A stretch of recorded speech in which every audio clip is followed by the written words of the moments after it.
right outside his ears. Got good mass, good browse. Definitely a good buck. I mean, we've had really good luck. Last 24 hours, I think Squires and I both shot to the minute. Ours within 15 hours of each other.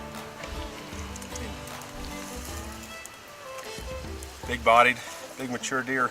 Hit him a little far forward, but he didn't go very far.